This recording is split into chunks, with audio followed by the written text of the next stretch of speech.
All right, who's ready to get into part 3 of Wilderness Survival Guide? Anybody? Anybody? I'm ready. I'm ready. Before we do, let's have our greeters come forward. And if you don't have a pen, I would love for you to get a pen from one of our greeters today. Come all the way to the front and then turn around, and then you can see who's got their hand up. And if you need a pen, grab a pen, because there's a couple things I want you to write down today that you're going to want to write down, and you're going to want to get it down so you have it during the week. You got to write it down. You got to get it down, all right? Anybody else need pens? Just raise your hand. Our greeters will get you right there. Some pens over there, right over there, right over there. Can I have one too? Cheryl, can I? You know, I always forget. I steal pens from restaurants, hotels, waiters, waitresses, so I got to keep one for my own. Okay, there we go. When I was a kid, we lived for a little while in this town called Lancaster, Ohio. We moved from St. Louis for a little bit. My dad was a pastor, so we went up to take this church up in this little town called Lancaster, Ohio. And we lived in a thing called a parsonage. A parsonage is basically a house for the pastor and his wife. Some churches have, like, you know, they own a parsonage, and the pastors come, they live inside this parsonage. Well, this parsonage that we lived in was this old, 100-year-old farmhouse sitting out, like, kind of in a field with these big, beautiful trees surrounding it. And it was just a big, beautiful old house. I loved this house. And I loved my room in the parsonage because my room had these big windows towards, like, if you're in bed and you're looking out that way, there were these big windows facing, you know, out of the front of the house.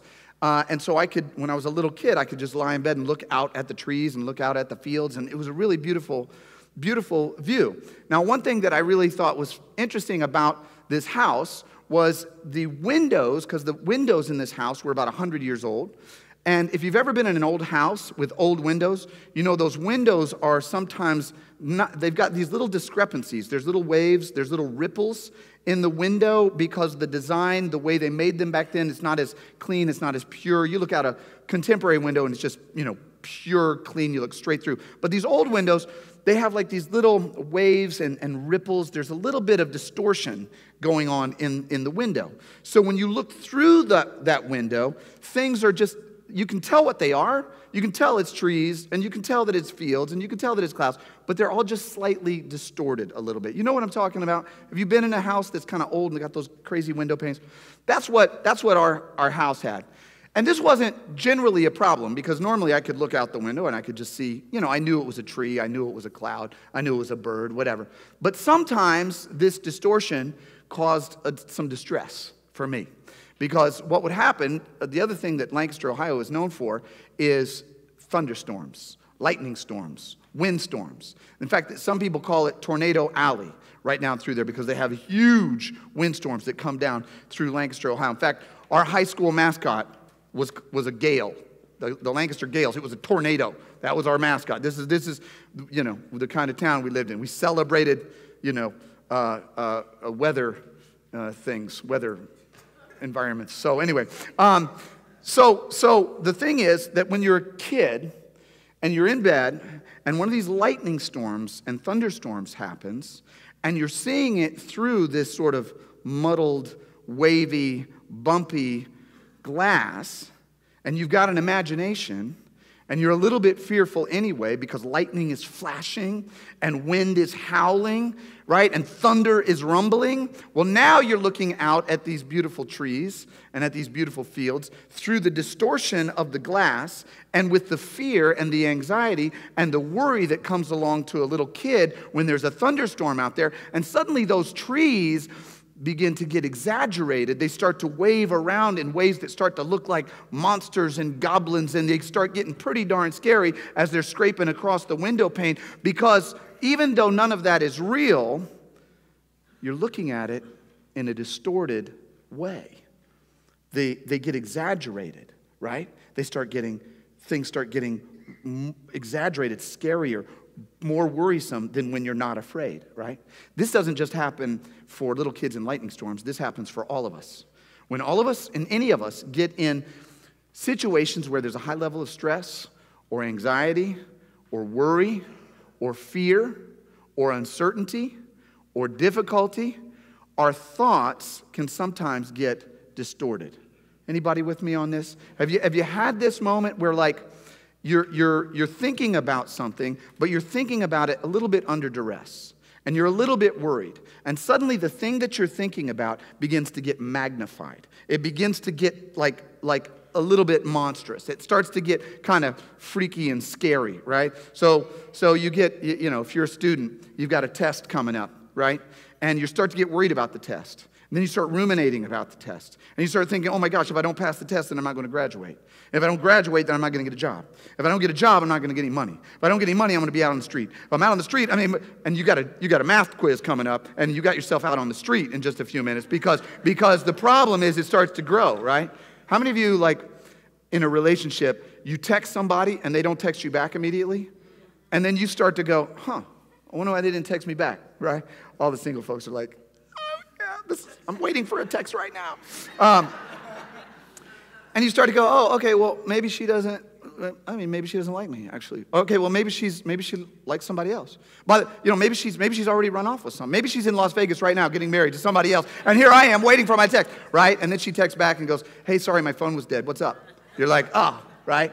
This happens to all of us. They actually have a term for it. It's called cognitive distortions.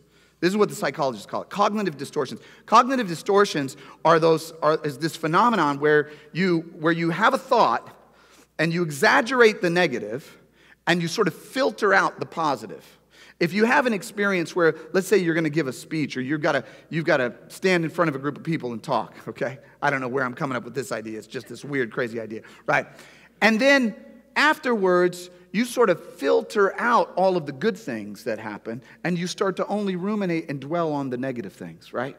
You filter it out. That's a way to distort it. You exaggerate the problem, and you diminish God's provision. You exaggerate the difficulty, and you diminish the destiny that God has for you. You start to exaggerate and distort your view. So this happens to every single one of us, and it happens especially when we need it to happen the least. It happens when we are struggling. It happens when we're already nervous. It happens when we're already afraid. And today what I want to do, last week we talked about distractions in the desert. You remember we talked about the children of Israel, and they were wandering in the wilderness. They were in this time of uncertainty and hardship and difficulty and worry and anxiety, and they got distracted, right? Today I want to kind of turn the corner on it, talk a little bit about a slightly different topic, and I want to call it today Distortions in the Desert. Distortions in the desert. How many of you have ever had a distorted thought? A distorted thought where you have exaggerated the problem and then later you circle back and go, okay, it really wasn't that bad, right? I'll tell you one more example. How many of you have you've had a cough or some little symptom of something and then you go online, right?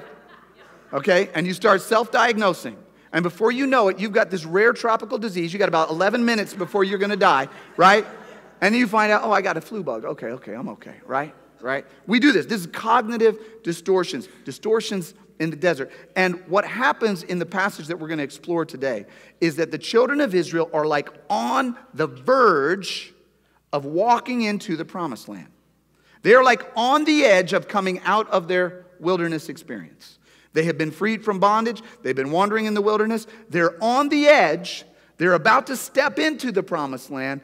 But something happens in their thinking. They start getting it twisted. It starts getting distorted in their mind. So let me read you out of this passage. We're going to be in Numbers chapter 13. And I'm just going to read you a whole bunch. And I'm going to keep kind of cutting in and in and out as we go through this passage. Here's what it says. It says, the Lord said to Moses, send some men to explore the land of Canaan, which, listen to this, which I am giving to the Israelites. Now, notice that at the top of the passage, God's saying, this is not like I may give this to the Israelites. I might give this to the Israelites. I'm thinking about giving this to the Israelites. He said, I want you to go explore the land that I am giving to the Israelites. Now, some of you can stop because the sermon is done for you. God has already given you the thing that you know you need. You just haven't received it. Right? If I come home sometimes on a weeknight, I'll see some boxes from Amazon on my front porch. You know what that tells me? That tells me that the package has been delivered, it just hasn't been received.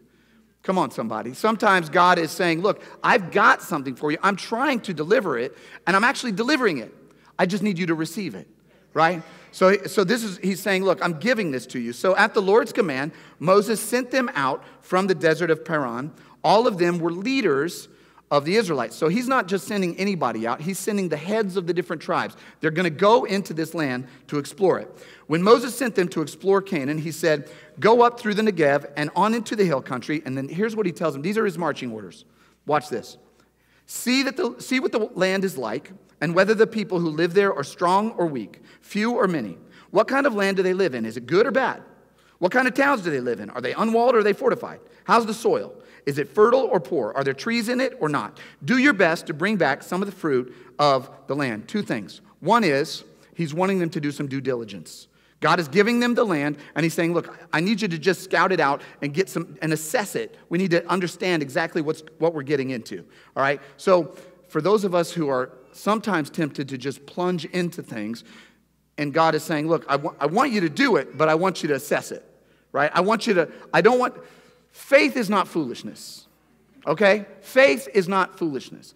God is never going to just say, okay, just do it blindly. Just forget about everything and just do it, right? In fact, Jesus said this. Who among you, when you sit down to build a building, wouldn't stop and count the cost? Because if you don't count the cost, you might lay the foundation, and then you'd run out of money, and then everybody's going to ridicule you because you started something that you can't finish. So in the first instance, God is saying, look, I want you to assess this. But the other side of this is he's not telling them to assess it for the purpose of determining whether or not they should take the land. He's just sending them on a fact-finding mission.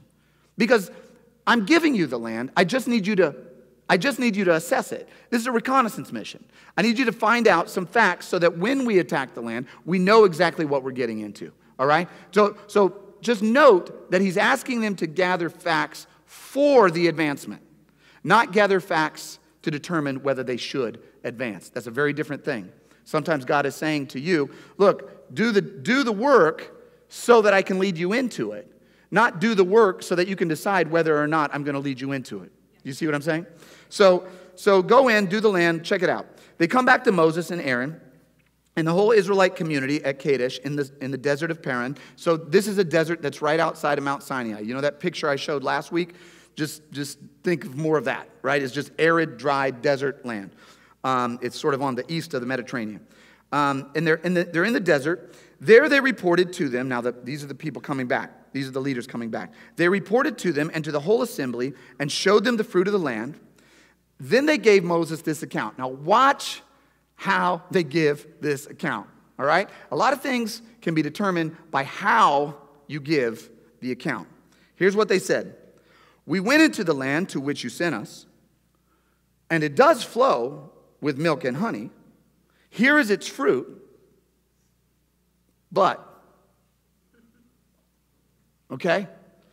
But the people who live there are powerful, and the cities are fortified and very large.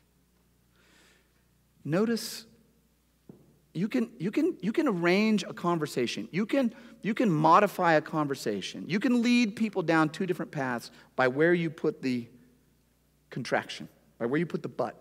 All right? I'm not going to make a big point about that. But where you put that, right? Let me give you an example. Somebody invites you to a concert. You can say, I'd love to go to the concert, but I'm really busy right now, right? Use all the same words. I'm really busy right now, but I'd love to go to the concert, right? This is what they're doing. They're saying, God, yes, it is what you said, but there's a big reason why we can't do it. Instead of, hey, there are a lot of big people up there.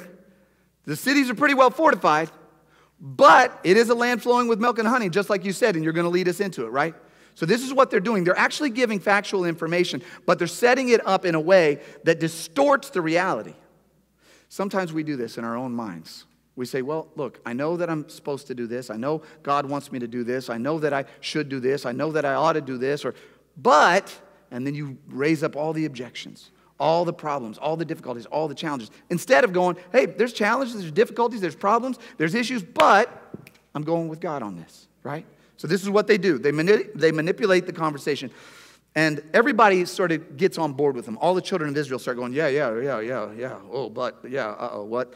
So Caleb, one of the leaders, steps up. It says, Caleb silenced the people before Moses and said, we should go up and take possession of the land, for we can certainly do it. Now, what I love about Caleb here is Caleb is trying to rally the troops. He's trying to encourage people. He's trying to infuse some confidence where there's nothing but fear. Where there's anxiety and worry, he's going, it's okay, we can do it, right? But when you try to tell somebody that they can do something that deep down in their heart they don't believe they can do, it's going to fall on deaf ears. If they fundamentally don't see themselves as capable of doing it, all the rah-rah and let's do it and you can do it, yes you can, it's not going to work, right? It didn't work for them. Here's what they said. But the men who had gone up with him said, we can't. Caleb said, we can. They said, no, we can't. We can't attack these people. They are stronger than we are. And they spread among the Israelites a bad report about the land they explored. They said, the land we explored devours those living in it. There are goblins up there. There are monsters twisting in the wind, howling in the wind, and they're going to devour us if we go up there, right? You can see how their thinking is starting to get distorted, right? When you say the land devours you, that's a distortion of the reality. It might be an arid land. It might be a dry land. It might be a tough environment. It might be the land devours us. I think we're getting distorted, right? And here's the thing about when you start thinking down a distorted path. It's like contagious. Fear is contagious. There's always a crowd for cowardice. It just spreads. When somebody is afraid and they begin spreading fear, it just gets attached to you. Right? It's like a roller coaster. You get up to this point, and once you start going over, now you're really going over. You're gonna pick it up. The distortion gets wilder and crazier and weirder, and that's what happens to them. Listen to what they said. And they keep talking. All the people we saw there are of great size. We saw the Nephilim there. And now they're getting real distorted. We seemed like grasshoppers in our own eyes, and we looked the same to them. We look like grasshoppers to them. We look like grasshoppers to ourselves. Okay, let me just show you something. I got a little visual for you today, okay? This is a grasshopper. I mean, it's a fake grasshopper. And it's actually a pretty large fake grasshopper. This is just a rubber grasshopper if you can't, this is not a real grasshopper. Okay, I'm not a Nephilim. I'm not a giant human being, okay? This is a grasshopper, and it's a pretty big grasshopper. But to compare a person to a grasshopper is such a wild distortion, such a radical distortion, that these people have gotten completely sucked into the vortex of panic and paranoia and fear. They have lost it completely. This is how big they see themselves as compared to the people. And what they've also done, this is what happens when you get distorted thinking, cognitive distortions. You start to read other people's minds. You start to read things into their mind, right? You start to go, well, I think that they don't like me. Well, I think that they must not. I saw the way they looked at me. They must have, right? That's what's happening in this passage. They said, and we appear like grasshoppers to them. So now they're actually putting their own distortion on the people that they're afraid of. Here's what I want you to write this down and get this point today. It's this. Your perception dictates your progress. Your perception will dictate your progress. Write down, if you haven't already, write down the one worry or anxiety or situation of fear that you are experiencing right now in your life. If there's something that you have been ruminating on, there's something that's been bugging you, something that's kept you up a little bit at night, whatever it is, it's your 401k, it's your kids, it's a test coming up, it's your relationship, it's your singleness, it's your whatever it is. Just write down one. Don't write down a bunch. You could write down a couple. If you got 3, write down 3. But don't go more than 3. Just, write down what you are worried about right now. Just write it down, because we're going to come back to it in just a minute. There's a phenomenon that psychologists have studied. They call it the negativity bias. The negativity bias. The negativity bias is the phenomenon that all of us experience, is basically hardwired into our brains. We give more weight to a negative experience than to a positive experience. We just do. We give more weight to a negative experience that happens to us than to a positive experience. In fact, some researchers would say you need to have multiple positive experiences just to overcome one single negative experience. Think about this in your own life. One person said something negative to you way back when, right? You remember it right now. There might be millions, hundreds of thousands of things, positive things that people said to you, but you remember the negative thing, right? And the reason that we have this is because this is sort of like a survival technique that we have. So if you can imagine, let me just geek out for a minute, okay? For those of you anthropology majors, let's just geek out together, okay? So imagine that you're a caveman. You're in a cave, and it's nighttime, and you hear something rustling around outside of the cave, okay? Are you with me? Am I going off the deep end right now? And there's something rustling around out there, and you think to yourself, it could be a small herd of antelope, which I could hunt, and then we would have food, or it could be a lion. In which case, if I go out there, he's going to kill me immediately, right? Here's the thing. If it's the lion and you're wrong, it's over, right? If it's the deer and you're wrong, that's okay because you'll have other opportunities to hunt some antelope, okay? So we have developed over time a negativity bias. We give more weight to the negative than we do to the positive because if the negative happens, man, that's real destructive, right? But this is what happens in our lives. We can sometimes overemphasize the negative. We start looking at all of the negatives and we forget to factor in that there's a God principle at work in our lives. There are some variables in our lives that we might not have considered, and if we don't weigh those in, we're going to get a distorted view of reality. That's what happens to the children of Israel. They start really freaking out and they're afraid, and they start comparing. You know, Moses never asked them to compare their size to the size of the Canaanites. He never asked them to do that. He just said, are they large or small? Right? He didn't say, like, are they too strong for us? Because God will never ask you to compare yourself to your problem. He'll never do that. He never said, David, I want you to compare your size to the size of Goliath. He didn't say that. He didn't say, I want you to compare the hunger of the 5,000 to the little 5 barley loaves, right? Because there are factors at work that negate the fact that the problem is so big and you're so small. You see? And so these people are only looking at their relative size, and they're comparing themselves to the problem. I can't tell them. Am I coming through to you guys? Are you getting this? All right. You guys are deep in thought right now. You are chewing on this. Okay. So all of the Israelites grumbled against Moses and Aaron, and the whole assembly said to them, listen to what they said. If only we had died in Egypt. Like, here's the crazy thing. If you're afraid to go because you're afraid you're going to die, and your option is, man, wouldn't it be great if we died? Wouldn't it be great if we were already dead? Then we wouldn't have to face dying right now, right? That's basically their logic. Their thinking is getting kind of out of... They've been on WebMD, and now they've got all kinds of problems, all right? Wouldn't it be better if we were dead? Why is the Lord bringing us to this land only to let us fall by the sword? Now they've already come to the outcome. This is already the conclusion. We're going to be dead. We're going to die by the sword. Our wives and children will be taken as plunder. They're digging it deeper, man. They're just creating a whole reality that doesn't exist. Wouldn't it be better for us to go back to Egypt? And they said to each other, we should choose a leader and we should go back. We should go back to Egypt. All right, write this down. Distorted thinking leads to destructive decisions. All right? There's a book by a guy named John Krakauer. I mentioned him in another book, but he wrote a book about a kid named Chris McCandless. Chris McCandless is this young man right here. He was a kid that wanted to go on an adventure. He went out into the Alaska wilderness, into the Denali wilderness, and decided, he wanted to have this adventure. So he heads out into the wilderness. He's got a gun. He's going to live off the land, and that's what he's going to do. And so he goes out into the wilderness, doesn't take a map. He's just trying to, have his vision quest out into the wilderness by himself. Well, eventually, he starts getting hungry, and he says, I need to go home. I need to go back to civilization and, have a turkey sandwich, and this has been a great experience, a great adventure, but I need to go home. So he goes back to the river that he had crossed when he went out into the wilderness.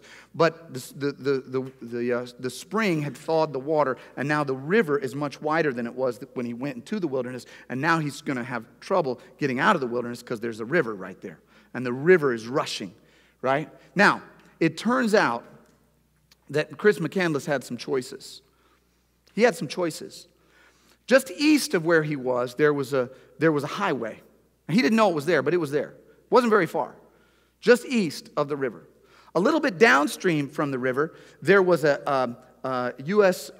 station, geological station, that had a cable that went across the river and a passenger bucket that he could have got on and gone across the river and got to civilization. All right? Just a few miles away, there was Denali National Park. They had shuttle buses. This guy wasn't really that far in the wilderness. He was really close to making it out. He was really close to civilization. But his thinking got distorted. He refused to take a map. He's hungry. He's a little off base. And so what he decides is the best thing that I can do is go back to where I was in my camp. I'm going to go back to my camp in the wilderness. He was staying in this old beat-up old bus, this broken down bus in the wilderness. Several months later, it's a tragic story. Several months later, a hunter found Chris McCandless starved to death in this bus because his thinking had got distorted, and instead of moving forward, he moved back. He went back. Here's what happens in our lives. Sometimes the comfortable pain, right? The comfort of understanding our pain is greater than the discomfort of the possible freedom that we can experience. Have you ever known somebody who's in an abusive relationship, and the abuse and the knowledge of the abuse and the relative sort of understanding of what to expect is actually in some way more comfortable than the unknown freedom that they could experience? This happens with all of us. This is what's happening to the children of Israel. They're saying, we were in bondage, we were in slavery, but we're afraid to move forward. We should go back. Let me ask you this. Where are you tempted to go back? Because you're afraid of the unknown. You're afraid of what God is drawing you into. And so you're actually more comfortable retreating into the bondage that you're experiencing because you're afraid to go forward. Right? This is what's happening to them. They said, we should go back.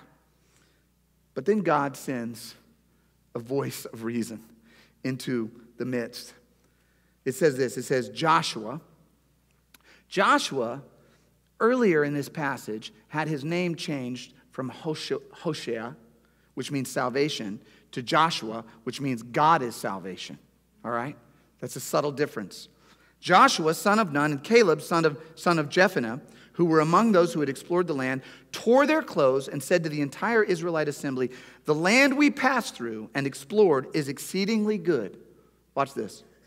If the Lord is pleased with us, he will lead us into that land, a land flowing with milk and honey, and he will give it to us. Only do not rebel against the Lord, and do not be afraid of the people of that land, because we will devour them.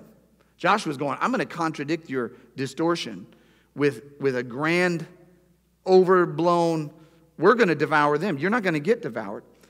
Their protection, he says, is gone, but the Lord is with us. Do not be afraid of them. Here's the last thing I want you to get. When fear is the symptom, faith is the cure. When fear is the symptom. Now, before you write this off as like a catchy Christianese phrase, some of you might be like, oh, yeah, okay, great. Symptom, cure, okay, got it. That's a good preacher line, right? Let me ask you this.